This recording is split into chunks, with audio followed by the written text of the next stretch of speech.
¿cómo están? Bueno, bienvenidos al diario de la profe, de esta profe. Hoy tenemos 3 grandes temas para desarrollar. Los elegí entre tantos. Vengo como con la agenda tan superpoblada de temas que los voy dejando para la otra semana y para la otra semana y así, como para no descartar ningún tema, ¿no? Porque me parece que son todos importantes.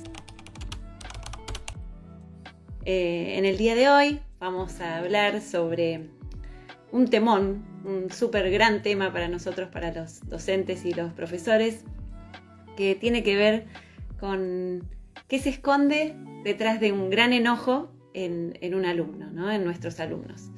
Vieron que es moneda corriente para aquellos que trabajamos tanto en nivel inicial, en primaria, en secundaria, tal vez no tanto en la universidad, porque bueno, ya estamos con chicos más grandes, con esta zona del cerebro bastante más desarrollada y tal vez pueden gestionar un poco mejor sus emociones, un poco mejor, ¿no? O canalizan tal vez de otra manera.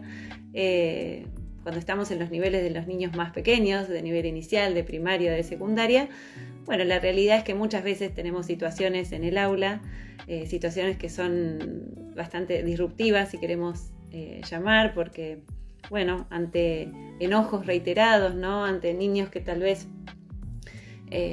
manifiestan esta emoción regularmente, tal vez estamos un tanto desprovistos, ¿no? De estrategias, de herramientas como para poder acompañarlos y tendemos a recurrir, ¿no? a esto de, bueno, yo soy la autoridad y bueno, y tu enojo hay que encauzarlo, ¿no? De alguna manera. Y en general se recurre a situaciones a penitencias, a amonestaciones, recursos que ya realmente deberían quedar archivados en el tiempo porque no generan nada positivo, rompen el vínculo entre el alumno y nosotros. Entonces, bueno, hoy llego con estas 3 propuestas, estas 3 miradas, ¿no? Estos 3 tamices por los cuales me gusta pasar todos los temas, como lo son el tamiz de la neurociencia, el tamiz de la inteligencia emocional aplicada a educación y el tamiz de la teoría del apego. Así que, bueno, como me pasó en estas últimas semanas, que tuve una situación con un par de alumnos, vamos a decir, así disruptivas, ¿no? De niños o adolescentes en situación de mucho enojo, de mucha rivalidad y contrariedad, ¿no? O sea que ante el llamado de atención mío, del docente, tal vez respondían con más enojo y más reactividad. Bueno, necesité de estas 3 herramientas como para poder llegar a buen puerto y sostener el vínculo, que continúe siendo un vínculo positivo. Porque, bueno, ¿qué nos dice más que nada la inteligencia emocional? Que es a la primera que recurro en estas situaciones, ¿no? Que cuando hay un gran enojo, cuando la ira se manifiesta de manera tan evidente, ¿no?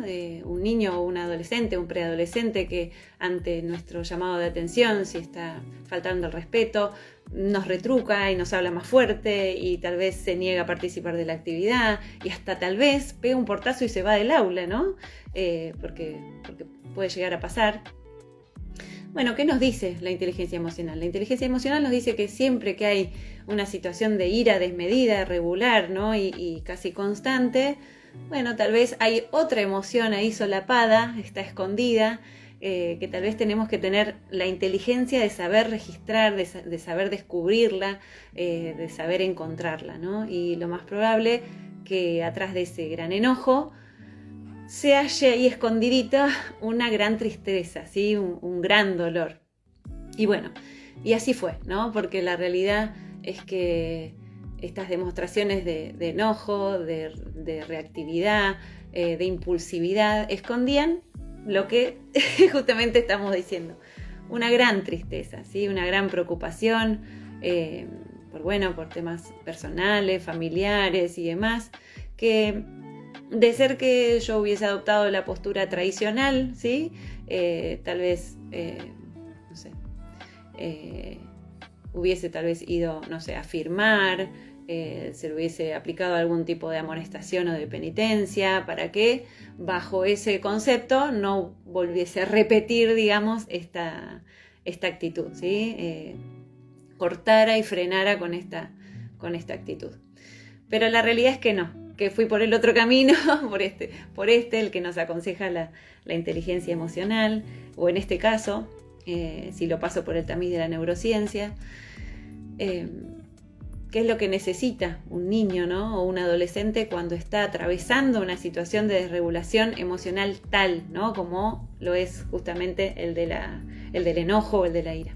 Sencillamente necesitan alguien que los ayude a corregular esa emoción, ¿sí? Así como cuando son bebés, son chiquititos y están llorando, lo primero que una mamá atina a hacer es a sostenerlo, a abrazarlo, ¿no?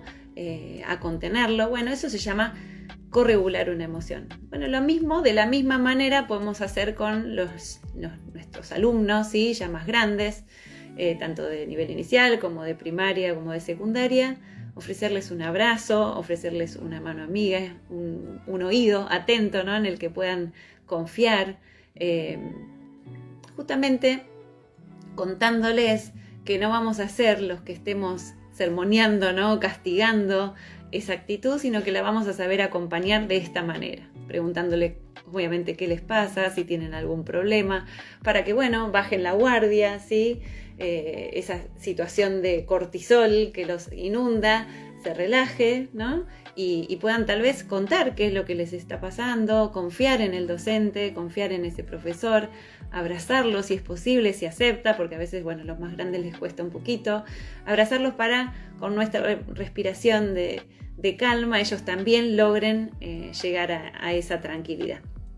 La realidad es que con el abrazo vamos a estar apelando a que se libere oxitocina, ¿sí? Si hablamos desde las neurociencias, esta hormona va a cumplir, ¿no? Esta función de neurotransmisor que genere esta sensación de calma, de tranquilidad, y juntos podamos corregular esa emoción, ¿sí? Así que son dos posibles caminos. Uno, el tradicional, ¿no? El de bajada de línea, de poner el límite, hasta acá no, de esta manera no. Y el otro camino que puede ser que yo les cuento, mucho más humano, mucho más empático, ¿sí? Y mucho más conocedor de que estamos trabajando con seres emocionales, ¿sí? Que necesitan de un otro, ¿sí? Para poder regularse. Y ahí llegamos al tamiz de la teoría del apego. Ese otro es la base de apego, ¿sí? Nosotros como padres somos figuras de apego de nuestros hijos, y como docentes somos figuras de apego de nuestros alumnos, ¿sí? Entonces, para ser figuras de apego y bases a la que puedan y quieran volver cuando estén atravesando una situación disruptiva, sencillamente tenemos que ser una base segura. ¿Y cómo generamos esa confianza? Sencillamente así, como les estoy contando, ¿sí? Con esta postura corporal de apertura, alejándonos por completo de situaciones ¿no? De este dedo que está juzgando y que está de alguna manera cercenando, ¿sí? Esta situación en la que ellos están expresando una emoción. Entonces, para ser figuras de apego estables, presentes, hay que estar en esos malos momentos, ¿sí? En esos malos momentos es cuando uno les demuestra que somos figuras presentes y auténticas. Porque si ante una situación disruptiva lo primero que hacemos es alejarnos y no acompañarlos, sencillamente no van a confiar en nosotros. Si les vuelve a pasar una situación así, van a saber que nuestra respuesta va a ser justamente la opuesta, ¿sí? La de castigar, la de amedrentar, la de juzgar, y no van a sentir esa confianza necesaria como para justamente descansar en nosotros, aprender a corregular esa emoción, volver a la calma y reconocernos como figuras positivas, reconocernos como líderes positivos. Es ahí, en ese momento, cuando generamos autoridad positiva, ¿sí? Porque van a poder confiar en nosotros, van a saber que ante una situación así negativa, disruptiva, de una emoción que los inunda, de la cual realmente se sienten agobiados y no pueden gestionar, van a saber que al recurrir a nosotros, ¿sí? Va a haber una mano amiga, alguien que los pueda acompañar y que los pueda ayudar. Así que este gran tema, que seguramente a todos los que están por ahí les pasa estando en contacto con nenes de nivel inicial, en contacto con chicos de primaria y con chicos de secundaria.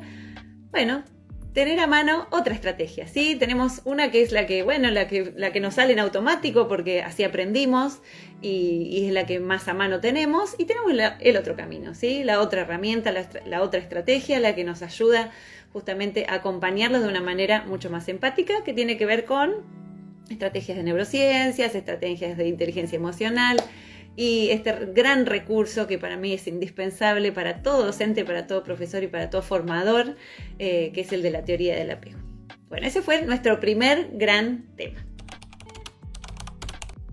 Segundo tema, que me cuenta acá mi súper diario, es un gran tema, porque tiene que ver con el tema que abordamos primero, ¿no? Que tiene que ver con qué se esconde detrás de un gran enojo, pero tal vez es un conocimiento que todos los docentes y todos los profesores que estamos a cargo de la formación de preadolescentes y adolescentes tendríamos que manejar.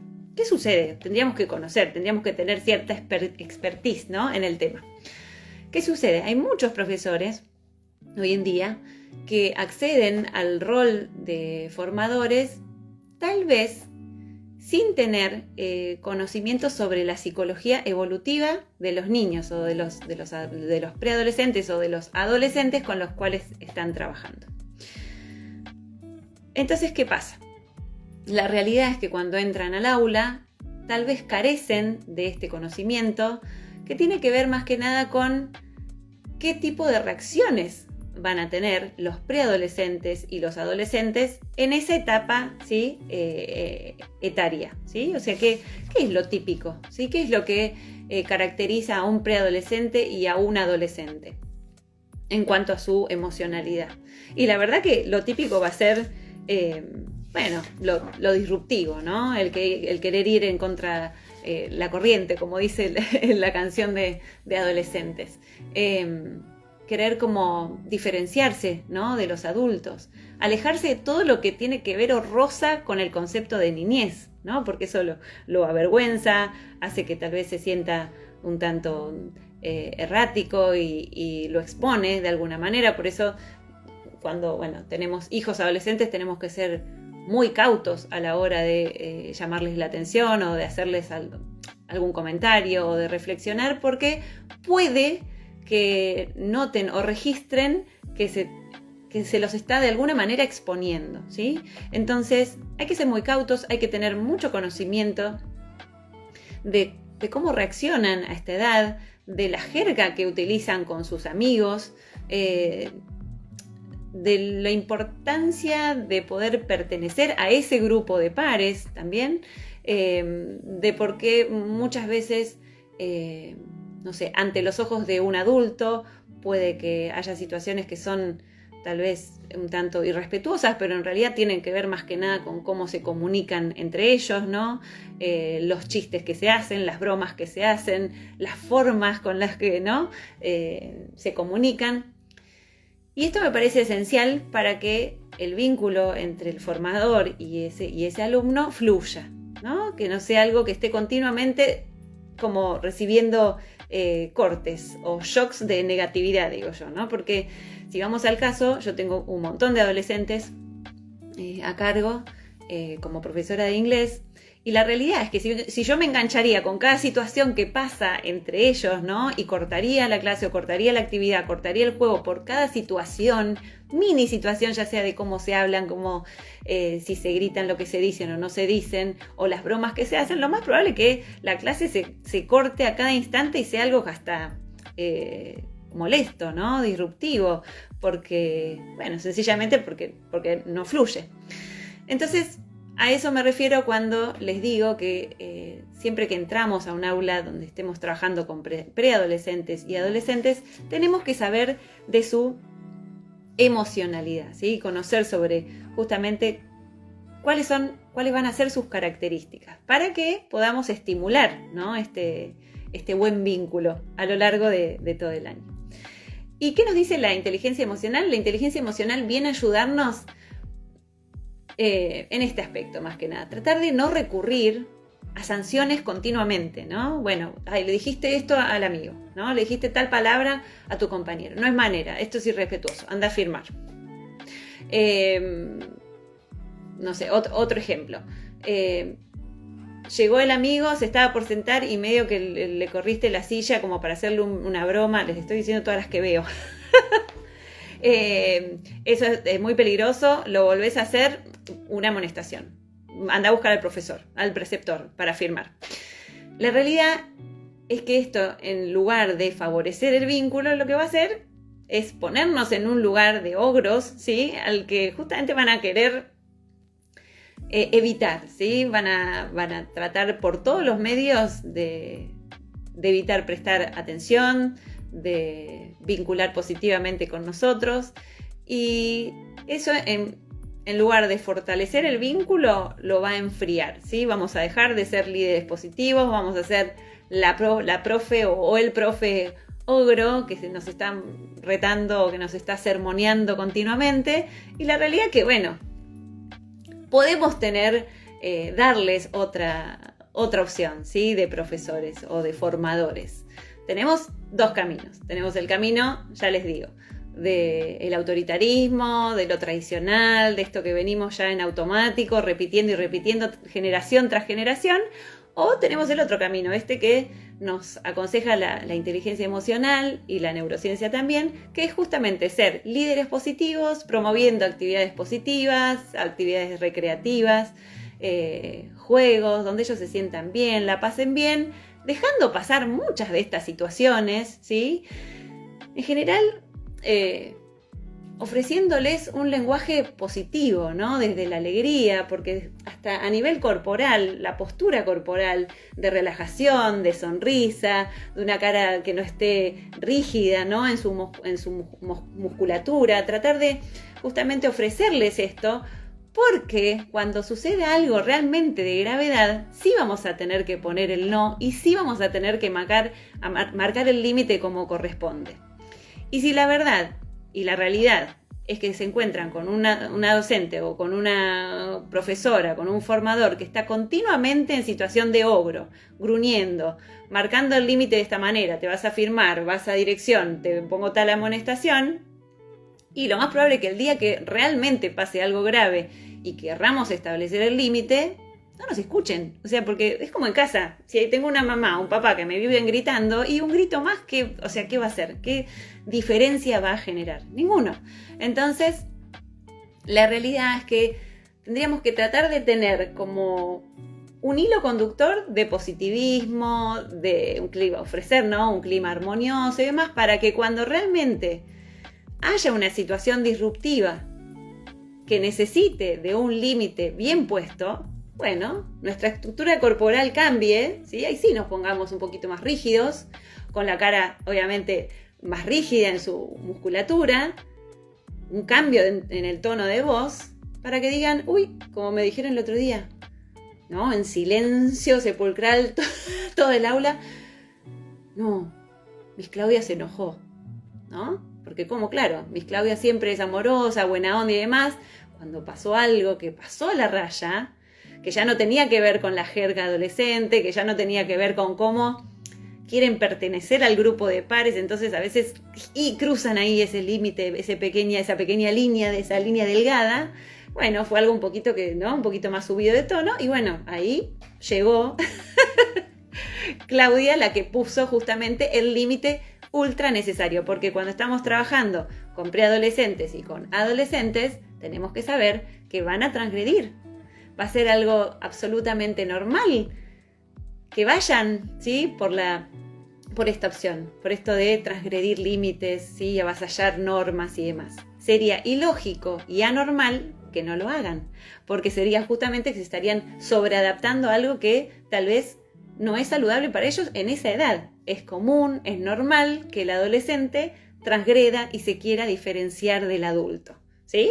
Entonces, la realidad es que uno tiene que ser ahí tenemos que tener como esa cintura de poder trabajar con ellos, siendo líderes positivos, siendo bases de apego segura, ¿sí? Como les decía hoy, y que en sí el hilo conductor sea tan pero tan positivo que cuando realmente haya que levantar la voz y cambiar la estructura corporal para marcar un límite, ellos lo registren y presten atención. Y a consecuencia, cambien de actitud. ¿sí? Así que por eso hablamos de este segundo gran tema que tiene que ver con el lenguaje y el comportamiento preadolescente y adolescente. Cada vez que vayamos al aula, no vayamos ahí en cero como una tabla rasa. Entremos al aula pensando, ¿con qué grupo me voy a encontrar? ¿Cuántos años tienen estos chicos? ¿Cuáles son sus características? ¿Sí? ¿Con qué situación tal vez disruptiva me voy a encontrar? Más de una vez me encuentro en diferentes colegios con chicos que tal vez se me cuelgan de la ventana y me dicen, ay, no podemos estar en su clase porque nuestra profe es mala. Y usted es buena onda, me dicen cosas así, ¿no? Que obviamente yo voy con este bagaje, este conocimiento, o sea, esto no nació de cero en mí, lo aprendí. Pero qué lindo sería que estas herramientas las tengamos todos para que los chicos se sientan a gusto en cualquier clase, ¿sí? Con cualquier formador. Bueno, vamos al tercer y último tema. El último gran tema dice algo así como el para qué de lo que enseñamos, ¿sí? Es un común denominador que como docentes, ya sea de nivel inicial, de primaria, de secundaria, cumplamos con lo que nos indica la currícula, ¿sí? O el currículum. Nosotros tenemos temas o herramientas o estrategias para trabajar con los chicos durante el año de acuerdo a la edad que tengan, a qué curso van, si están en primer año de primaria, si están en salita de 3 del jardín, si están en tercer año de secundaria. Ya tenemos estipulada una currícula que es la que tenemos que cumplir como docentes y la que le vamos a estar contando durante todo el año. El error, y que ya también lo traemos por default, porque esto tiene que ver con educación antigua, un poco más arcaica y demás, es que presentamos los temas o las situaciones de una manera muy abstracta, vamos a decir, ¿no? Apelamos en general a conceptos teóricos sin este gran aporte que tiene que ver el contar para qué, ¿sí? ¿Para qué lo estamos aprendiendo? ¿Sí? ¿Por qué este tema, que puede ser, como en el caso mío, ¿no? Que soy profesora de inglés, ¿por qué es importante aprender el simple present? ¿Sí? ¿Para qué? Bueno, ¿por qué es tan importante contarles el para qué a los chicos? Ya sea que sean chiquititos, medianitos o más grandes. La realidad es que es esencial para que ellos sientan motivación, que sientan motivación por aprender, ¿sí? En general, ya les digo, cuando presentamos los temas en las diferentes materias, presentamos temas, ¿sí? Pero no lo unimos con ese objetivo, no lo unimos con ese para qué. Entonces, los chicos entran en un estado en el que terminamos todos la educación, que es como algo muy rutinario y desmotivante, ¿no? Pero hay que ir al cole y en realidad después no me acuerdo nada. O sea, todo lo que vi hoy en el día, no sé, fue a la memoria de cortísimo plazo. Porque apenas puse un pie afuera del aula, afuera de la sala, y fue algo tan efímero que se olvidó, ¿sí? No tengo nada, vamos a decir, que haya disparado, ¿sí? Mi intención, mi motivación, como para que yo lo guarde en mi memoria de largo plazo. Y ahí es cuando la neurociencia nos viene a dar su gran aporte. ¿Cómo hacer para que el hipocampo, que es esta zona que está en el parietal frontal de nuestro cerebro, se estimule, ¿sí? Y yo pueda conectar ese aprendizaje que trajo la seño, que trajo la docente, que trajo el profesor, que lo pueda vincular con algo pero tan significativo para mí, que se guarde en la memoria de largo plazo? Y esto tiene que ver con, más que nada, una herramienta docente, ¿sí? O sea, creo que en realidad no es mucho lo que precisamos cambiar. Hay que cambiar la mirada, ¿sí? Hay que cambiar este approach, digo yo, ¿no? Decir, bueno, hoy tengo que, por ejemplo, no sé, como profesora de matemática, hoy voy a iniciar con el tema de porcentajes, ¿no? Entonces, ¿cómo hacer para que los chicos preadolescentes, la verdad que no tengo idea porque yo de matemática cero, pero sé que tal vez sean los preadolescentes los que empiezan con este concepto de porcentajes?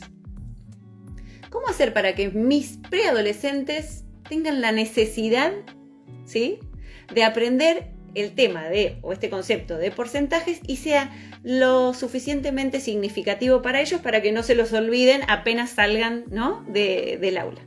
Bueno, tal vez un ejemplo puede ser que les podemos atar este concepto de porcentajes a, no sé, quiero comprarme las últimas zapatillas, las que están más de moda, ¿sí? y la realidad es que para convencer a la mamá tengo que ponerme a buscar en cualquier aplicación a ver cuáles tienen más descuento, ¿no? Y tal vez si entro a tal o cual aplicación, que es de afuera, no sé, de algún país, no el nuestro, digamos, porque estamos hasta las manos con el tema de los costos de indumentaria y demás, pero capaz que, no sé, miramos algo en Estados Unidos y ahí encontramos que tenemos las mejores zapas, las más nuevas y modernas, con un 40% off. ¿Sí? ¿Cómo hacer para que esos niños aprendan el concepto de porcentaje, ¿sí? Para después, no sé, tratar de convencer a mamá, a papá, que me compren esas zapatillas última moda, ¿sí? Eso sería, por ejemplo, un hook, le llamamos en inglés, o si no, un ganchito, ¿no? Como para atraerlos y no entrar al aula con hoy voy a enseñar porcentajes, sino con esta historia, ¿sí? Con algo que los estimule, con algo que los llame de tal manera que este hipocampo, ¿sí?, se estimule, abra la puertita al conocimiento y tenga ganas de aprender y de guardar esa información en la memoria de largo plazo.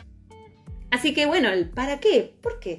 ¿Por qué estoy aprendiendo y para qué estoy aprendiendo justamente los porcentajes? ¿Sí? Lo mismo, por ejemplo, me pasó el otro día cuando hablábamos con mi grupo de un colegio, digamos, al secundario, sobre un tema de inglés. Y yo les decía, bueno, imagínense cuando terminen el secundario, quieran viajar, lleguen a Londres y quieran preguntar dónde pueden ir a tomar tal o cual tren para ir a tal y cual lugar. ¿Sí? Les hice toda una historia y demás. Bueno, van a tener que usar este tiempo, ¿no? Todo el mundo con los ojitos ahí, porque uno se da cuenta como profesor cuando el alumno está atento e interesado. Todos con los ojitos así, prestando atención a ver de qué estructura gramatical íbamos a precisar para una instancia semejante, ¿sí? La realidad es que esto es aplicable a todas las materias, no es que haya alguna que puede quedar así como solapada y no podamos aplicar. Hay que tener otra mirada, otro approach, ¿sí? Cada vez que entremos al aula, no venir con el currículum bajo el brazo, sino venir con esa estrategia, ¿sí?, de apelar a las emociones, acuérdense de este ganchito, para que ellos atiendan, ¿sí?, y que justamente sea un aprendizaje súper significativo y lo puedan guardar en esa memoria de largo plazo. Bueno, tengo otro ejemplo para contarles porque la realidad es que son muchos los ejemplos, pero uno que me quedó grabado de cuando hice la maestría en neurociencias es creo que era biología o química, ¿no? Pero se les presentó a niños de primaria un tema que tenía que ver con supongo que sería para preadolescentes, sí, con los neurotransmisores, ¿no? La profe tenía que explicar las funciones y demás de la oxitocina, la serotonina, la dopamina y demás. Entonces les hizo toda una historia referida a qué pasa en nuestro cuerpo cuando nos enamoramos. No, divina la clase, ¿no? Pero en sí, ese ganchito fue justamente esa historia. ¿Qué pasa en nuestro organismo? ¿Qué pasa en nuestro cuerpo cuando nos enamoramos? ¿Qué sucede con estos neurotransmisores? ¿Cómo funciona nuestro cerebro emocional? ¿Por qué tanta alegría? ¿Por qué tanta euforia? ¿Sí? ¿Por qué tanto entusiasmo?